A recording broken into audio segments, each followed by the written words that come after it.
Four of the most powerful ideas of all time come from the first chapter of the Bible. This video lists them and tells you where you can find out more.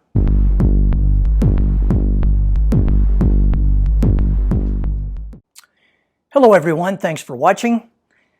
A few years ago, I was addressing a gathering of professors in the People's Republic of China. At the beginning of my lecture, I made some reference to the Bible, and one of the professors heard me mention it, and she said, "Isn't the Bible a bunch of fairy tales?" I told her, no, it isn't, and it's a good thing for you that it's not.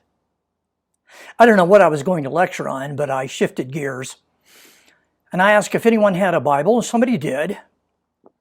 I asked if they would read Genesis chapter 1, and so they did, or at least I think they did. My Mandarin is not real good. I then said, you have just heard four of the most powerful ideas that have ever entered into the mind of a human being. They have transformed life in this world, and they have had an enormous impact on your own country, the People's Republic of China. I turned to the woman who had made the fairy tale comment, and I said, would you read again verse 27? And so she did. So God created man in his image, male and female created he them. I told her, that's the most important statement that has ever been made about women. It's the most important statement about women in the history of the human race. The Bible has had a more positive impact on the lives of women on this planet than all other books in history combined. Now, China is not a Christian country, but its ruling philosophy, Marxism, comes straight from the Christian West, or the Christian worldview. And that worldview posits the equal worth of all people, including women. Your status at this university is owed ultimately to Genesis 1:27. Now, do you think it's a fairy tale? Or is it sober truth that everyone in this room should believe? Well, I think you know how she answered that question. Let's consider the other three ideas. In verse 1, we read, in the beginning, God created the heavens and the earth. What that verse is saying is that God is separate from his creation. He's not the creation. It is something he made, just as a desk and a desk maker are two different things. Without that view of the natural world, the scientific revolution would not be possible. Every historian of science that I have ever read admits that the Christian worldview is necessary for the existence of the revolution in science that began in the 17th century. Now, you don't have to be a Christian to be a scientist, but you do have to accept the theological assumption of Genesis 1:1, that God is separate from his creation.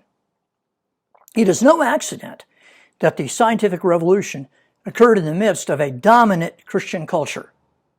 Now, not only did it arise in that culture, it arose because of that culture. Let's look at another idea. Turn to Genesis 1:26, where the text says, let us make man in our image and let him have dominion. God gave man the right to rule over the natural world and to use it to his benefit. Now, every one of you in this room accepts this Christian doctrine. You believe that it's right.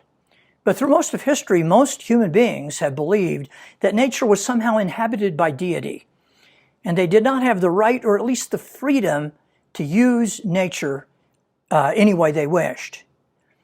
But that's not what the Bible teaches.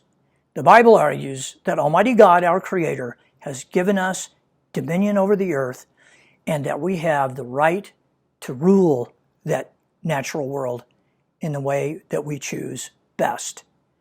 And so the concept of dominion produces our scientific and technological revolutions. Let's look once more at verse 27. So God created man in his own image. This is the single most important statement ever made about human beings in the history of the human race.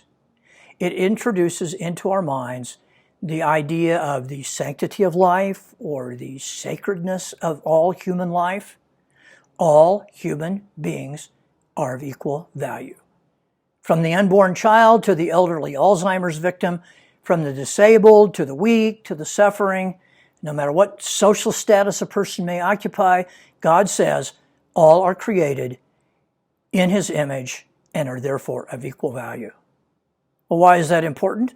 The entire human rights tradition of modern life comes from that single verse. So do all social justice movements.